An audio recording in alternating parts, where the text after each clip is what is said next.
हमारा मीडिया साथीगण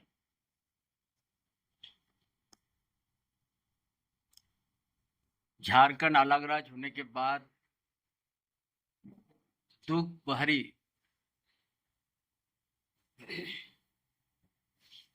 आदिवासी का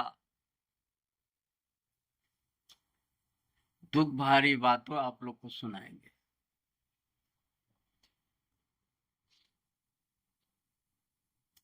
शायद इस धरती में आदिवासी लोग जन्म या पैदा गुनाह हो गया, इसीलिए इस बात को हम कह रहा है। भारत आजाद होने के बाद, भारत जब आजाद नहीं हुआ उस समय ब्रिटिश साम्राज्यवाद के खिलाफ में लड़ाई लड़ना पड़ा। अब भारत आजाद होने के बाद 1950 में संविधान लागू हुआ। तत्कालीन कांग्रेस सरकार ने 1952 से लेकर 1964 तक इस झारखंड क्षेत्र में विस्थापित का सिलसिला जारी हुआ।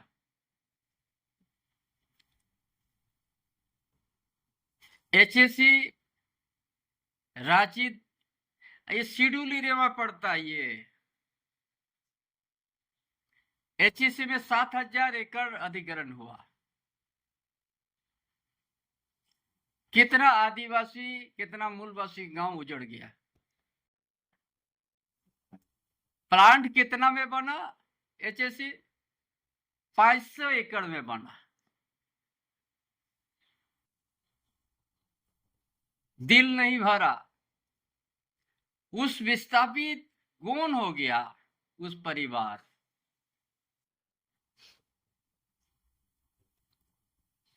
रांची में बहुत सा आदिवासी का जमीन कब्जा हो गया, गांव भी उजड़ते गया। ना तत्कालीन सरकार ने दुखी हुआ, न झारखंड अलग राज्य होने के बाद जो वर्तमान सरकार, अब वो सरकार न कभी आदिवासी के प्रति अच्छा संदेश दिया। जो नागरी गांव से जुड़ा हुआ है, लॉ कॉलेज बना आदिवासी का जमीन पर। फिर 1000 एकड़ वहां भी नेचर बदल होता है।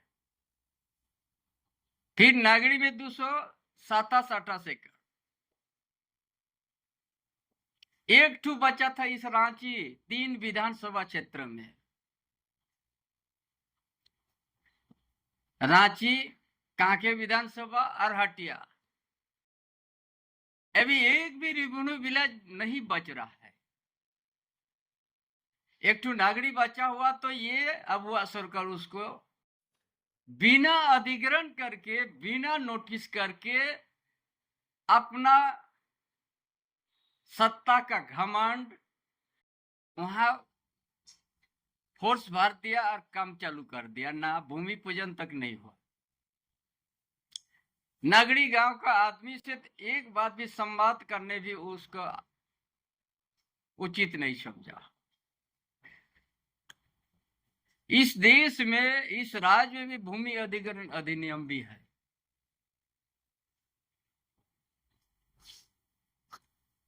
कोई भी भूमि अधिग्रहण के पहले तो 57-58 में भूमि अधिग्रहण का उस समय भी संघर्ष हुआ।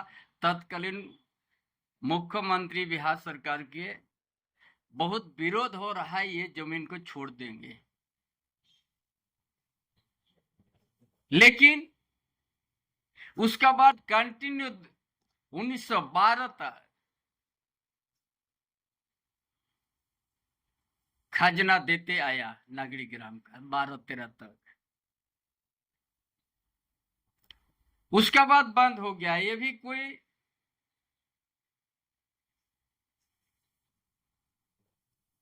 कृषि विभाग ना क्या कृषि विभाग के नाम पर अधिग्रहण, बिरसा एग्रीकल्चर। बिरसा एग्रीकल्चर।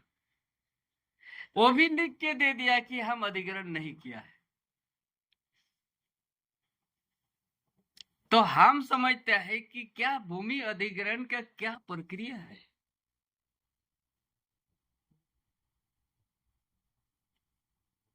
क्या यहाँ इस राष्ट्रीय अंचल में एक भी रेवेन्यू विलेज होना माने गुनाह है क्या? आज वहां जबरन वहां पर जेसीबी लगा दिया,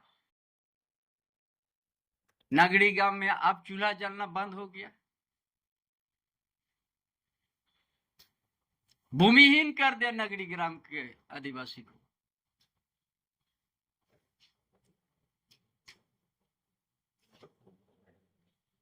इसीलिए आज आप लोग के माध्यम से या भूमि अधिग्रहण नियम है कि नहीं है। भूमि अधिग्रहण नियम में तो ये भी है कि सामाजिक आकलन पहले किया जाता है। अगर भूमिहीन हो जाएगा तो कहाँ रहेगा, किस तरीका से रहेगा। लेकिन ये अबुआ सरकार, जेएमएम, कांग्रेस, आरजेडी सरकार हाथ पर कर दिया, आदिवासी विरोधी सरकार है।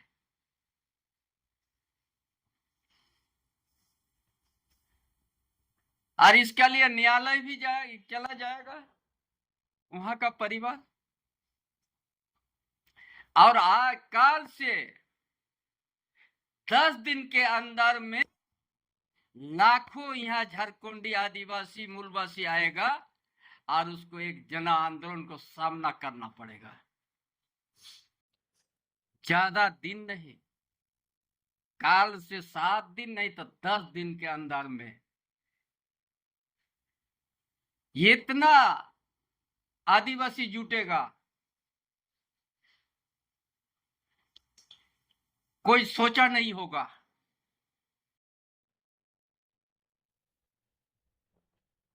जो वहां पर फोर्स दिया गया वो भी कोई मजदूर का बेटा होगा, कोई किसान का बेटा होगा, कोई आदिवासी का बेटा होगा, कोई मूलवासी का बेटा होगा।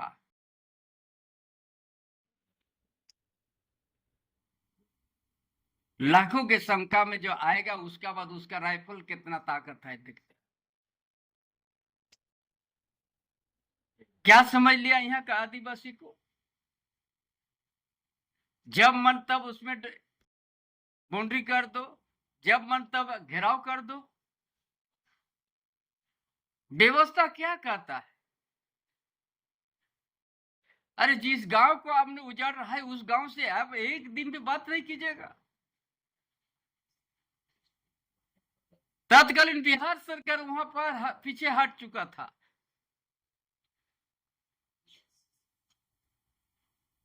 एचएसी में आज 7,000 एकड़ आपने ले लिया, 500 प्लांट, 500 एकड़ में प्लांट बना, बाकी क्या हुआ? बाकी यहाँ जमीन का दलाली शुरू कर दिया ये सरकार, अबुआ सरकार। 600 एकड़ पहले लिया, फिर कैबिनेट में 500 एकड़ लेके स्मार्ट सिटी बनाएगा, वो भी पैसा देके।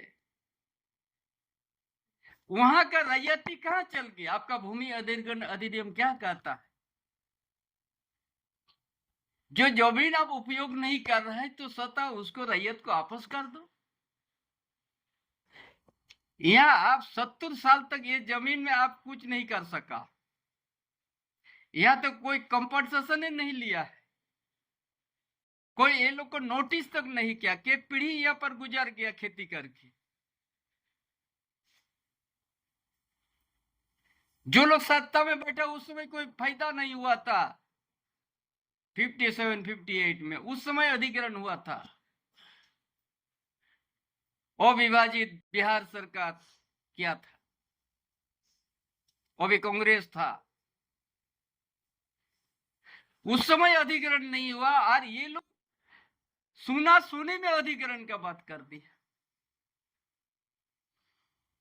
क्या सरकार चल रहा है कि इस इलाका में रेवेन्यू विलेज सबको खत्म कर दीजिएगा? एचएससी से आप भीख मांग रहे हैं 500 एकड़, पैसा देके।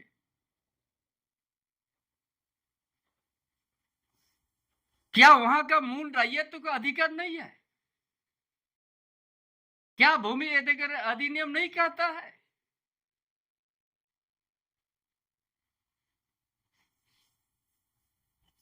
इसीलिए एक जन आंदोलन ही एक विकल्प रह गया। यहां काल से हर गांव में डुगडुगी बजेगा।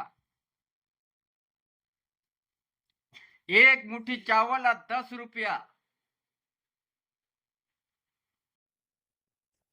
और संदेश देगा 7-10 दिन के अंदर में, कोई भी दिन काल के बाद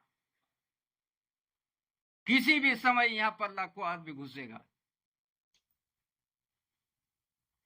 कोई डेट नहीं, काल के बाद किसी भी समय। काल से चारों कोना पूरा झारखंड प्रदेश में यदि इस जमीन आदिवासी का दर्द है, नगरी क्या वहां का आदिवासी मूलवासी के ऊपर किसी का अगर दर्द है, उनका साथी बनना चाहता है, तो इस नगरी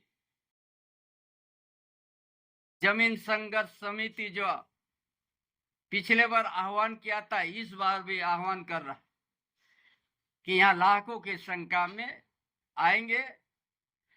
और ये जेएमएम कांग्रेस आरजेडी गठबंधन सरकार को, ये आदिवासी विरोधी मूलवासी विरोधी सरकार को ये बड़ा जन आंदोलन को सामना करना पड़ेगा।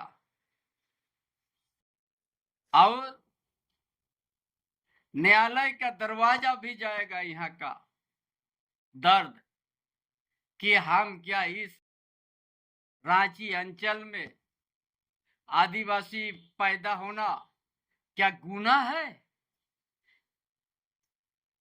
कि हमारा इतना उपजाऊ जमीन एचएससी 7,000 एकड़ ले चुका फांका है, वहां रिम्स 2 नहीं बनेगा। नागरी उपजाऊ जमीन ही उन्हीं का ऊपर बनेगा। और ये सरकार का तमाशा एक जमीन का दलाली बन गया। एचएससी से 500 एकड़ लेगा और स्मार्ट सिटी बनाएगा। स्मार्ट सिटी में कौन लोग बसेगा? जिसका 100 करोड़ टर्नओवर होगा, 50 करोड़ टर्नओवर होगा, उसका लिए स्मार्ट सिटी बनाएगा। और उसी जमीन से यहाँ का आदिवासी को उद्वास्तु कर दिया। भूमि अधिग्रहण अधीन भी यहाँ पर कोई नियम नहीं। शर्म करना चाहिए सरकार। इसीलिए आप लोगों को माध्यम से नागरी परिवार, आदिवासी परिवार का दर्द को आप लोग झारखंड में पहुंचाइए। आपका यही हम लोग समर्थन चाहते हैं। और इस बात को काल से हर गांव में यह संदेश पहुंचेगा, अगर आदिवासी के जमीन बचाना है, आदिवासी का दर्द के साथ खड़े हैं, तो नागरी जरूर आइएगा। और जिस हिसाब से आपने पिछले साल 24 तारीख को आपने जन समर्थन दिया, उससे भी 50 गुना ज्यादा यहाँ आइए, ताकि ये सरकार को सबक सिखा देना है कि आप ये पार्लियामेंट सत्ता में नहीं रहोगे, आप जनता ही आपको सत्ता में पहुंचाया है। यही जनता आपको सत्ता से नीचे भी उतारने का ताकत रखती है। इसीलिए काल से हर गांव में हमारा प्रचार प्रसार 7 या 10 दिन के अंदर में या 2 दिन के अंदर भी यहाँ लाखों परिवार घुसेगा। और ये जो उनका तानाशाही, जो बिना ग्राम सभा वहां गांव का बिना नोटिस करके अपना तानाशाही करके जो वहां बाउंड्री कर रहा है, ये जनशक्ति उसको रोकेगा।